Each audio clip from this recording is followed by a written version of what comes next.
Backtrack is a mystery thriller that debuted last year at the Tribeca Film Festival. It's finally got a Blu-ray release and I just finished watching it, so let's talk about it. This Australian film stars Adrien Brody as Peter Bauer, a psychologist still reeling from the loss of his daughter in a tragic accident months prior.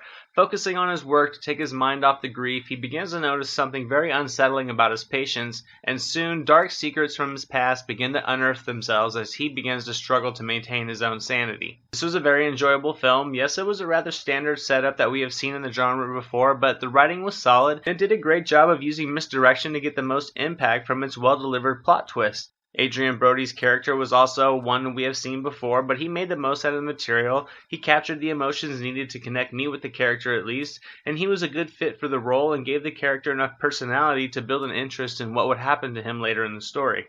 The first act pulled me in quickly, and while much throughout the middle of this film the pace and progression slowed a lot, but just when I began to feel like something needed to happen, it did, and a very well written third act closed out the tension that was built up very nicely throughout the film. The last 30 minutes of this movie turned a rather common supernatural thriller into a surprisingly intriguing mystery. The story wove a compelling tale without ever feeling overly convenient, and in a very subtle fashion, this was a very visually polished story. The cinematography by Stefan Duschio was very well done in my opinion. He captured the cold, dreary locations excellently using nice lighting, set pieces, and camera work.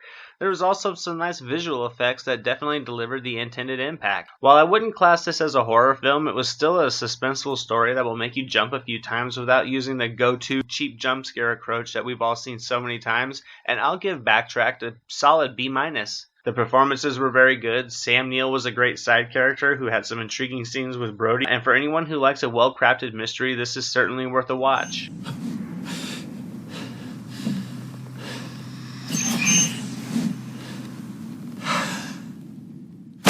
And that's pretty much all I have to say about this one. As always, guys, thank you so much for watching. I definitely do appreciate it. Did anybody else check out Backtrack? Let me know what you liked or disliked in the comments below. Here are some links to some other reviews you could check out if you feel so inclined. As always, if you like videos like these and you'd like to see more, don't forget to subscribe. I'm Anthony, this is the Silver Screen Analysis, and I'll see you at the movies.